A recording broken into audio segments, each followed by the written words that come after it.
welcome to day 310 of Jimmer's Jiu-Jitsu journey.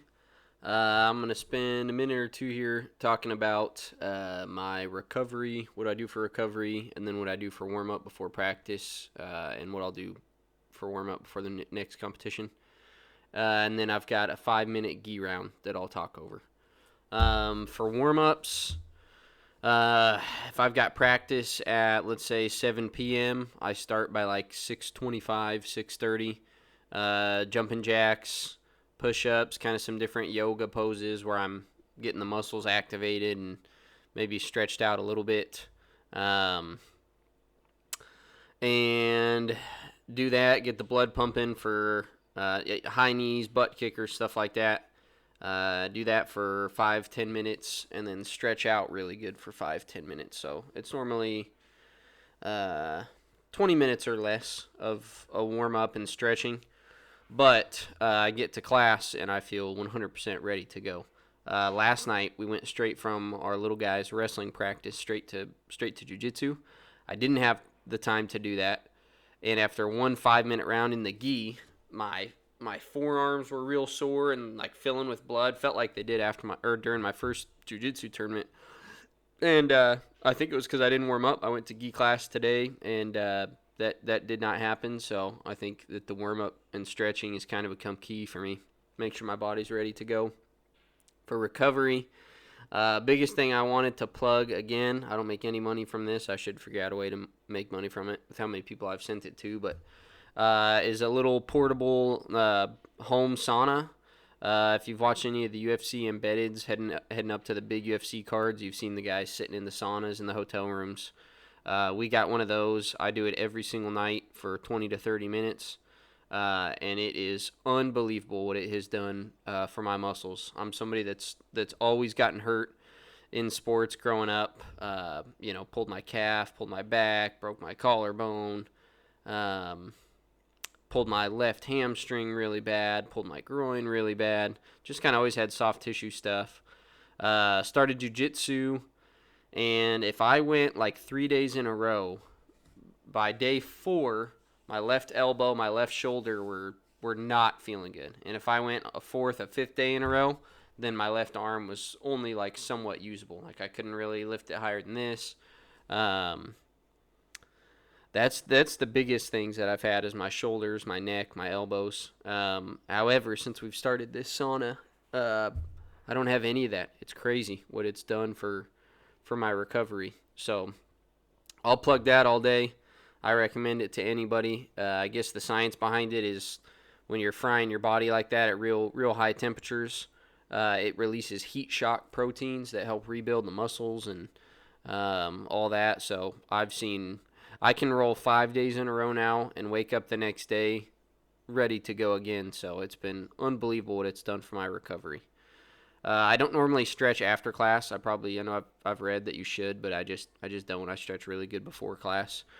That's mostly it. I try and stay away from Advil and stuff like that if I can, and do the sauna and stretch real good before practice. All right. Here's a 5-minute video of me rolling with a guy named John. We're in the very back. We're both in a black gi, as far back in the video, kind of on the center left side of the screen, right behind a pole there. We're the only two that are both in a black gi, I think, all the way in the back. We end up kind of rolling our way forward, so you'll see. I think I'm able to hit a single leg here to start on John, but he kind of rolls over as I do that, or rolls me over him, if that makes sense. And I've had some issues with that. That's something I'm going to need to pick Coach's brain about, because he ended up being able to reverse the position even though I got the takedown. John and I are about the same size. I started probably 5 months before he did in jiu-jitsu. Was able to kind of get a double leg from Turtle right there, and use that to get past his guard. He was framing really good, so I just worked towards his head right there, looking for knee on belly and mount. I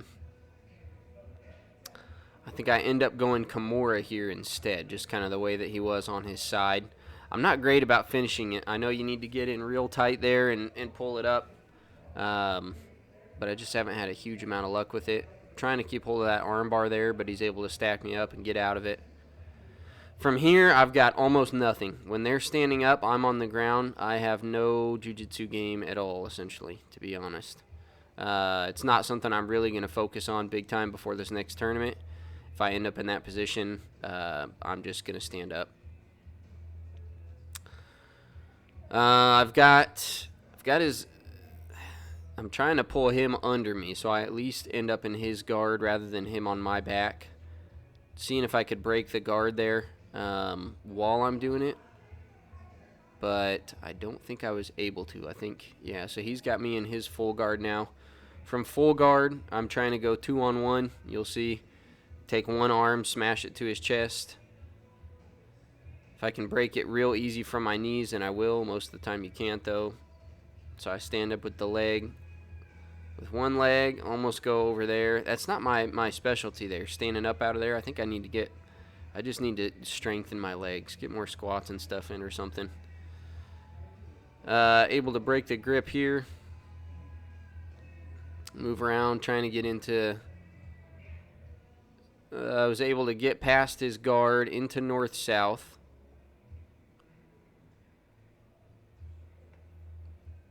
Working a back take here now. I don't have either hook in at this moment.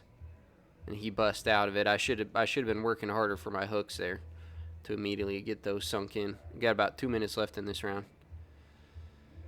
Again, trying to pass his guard.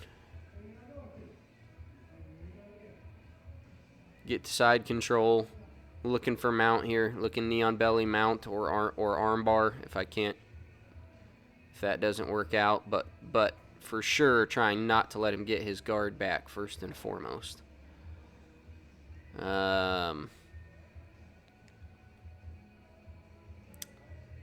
Let's see. I can't tell exactly if he has my left leg here or not. I think I'm knee on belly, but I'm just not quite able to get over to mount.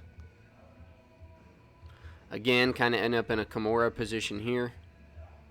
End up going armbar since I couldn't finish that Kimura before.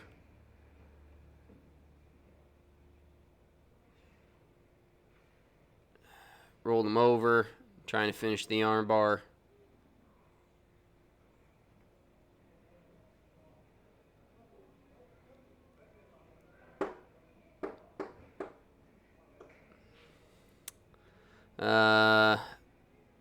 Again, trying to finish the armbar, kind of from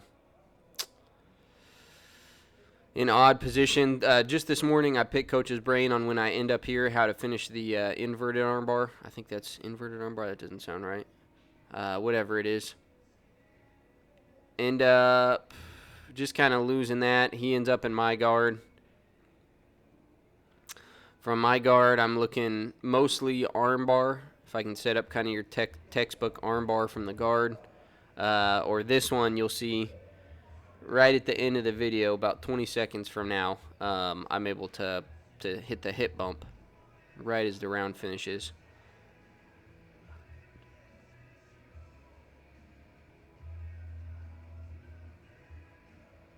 Right here. Thank you guys for watching. There goes the hip bump. I'll be back tomorrow with more videos.